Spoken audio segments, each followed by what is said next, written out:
મહત્વના સમાચાર મળી રહ્યા છે। આસારામે ગુજરાત હાઈકોર્ટમાં જે વચગાળાના જામીન માટે જે અરજી કરી છે તે અંગે કોર્ટ નિર્ણય લેશે।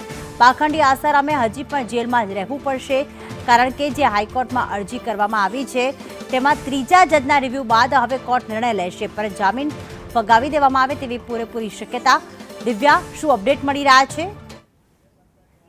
ધર્મના નામે પાખંડ કરતા આસારામની મુશ્કેલીમાં વધારો એટલા માટે થયો છે કે તેને 6 મહિનાના મેડિકલ ગ્રાઉન્ડ ઉપર જામીન માંગવામાં આવ્યા હતા। જો કે એક જજ દ્વારા એક મત આપવામાં આવ્યો કે તેમને 3 મહિના સુધીના જામીન આપવામાં આવે। જો કે બીજા જજે આ મત ઉપર અપીલ કરી કે આ પ્રકારે જામીન આપવા યોગ્ય નથી, જેના કારણે ત્રીજા ચીફ જસ્ટિસમાં આ કેસ છે તે રિફર કરવામાં આવશે અને આગામી દિવસમાં આ મુદ્દે સુનાવણી હાથ ધરવામાં આવશે અને જે બાદ ત્રીજા જજનો મત લીધા બાદ હાઈકોર્ટ તરફથી નિર્ણય લેવામાં આવશે કે આસારામને જામીન 6 મહિનાના આપવા કે પછી ઓછા દિવસના આપવા કે પછી જામીન જ ન આપવા તે અંગે આગામી દિવસમાં નિર્ણય લેવાશે। એટલે કે તાજેતરમાં તાત્કાલિક ધોરણે સુનાવણી કરવામાં આવી અને તાત્કાલિક ઓર્ડર કરવા માટેની સૂચના આપવામાં આવી હતી, પરંતુ આ તમામ બાબતોમાં હાલ તો આસારામે જેલમાં જ રહેવું પડશે તેવું કહી શકાય। આભાર દિવ્યા, તમામ અપડેટ માટે।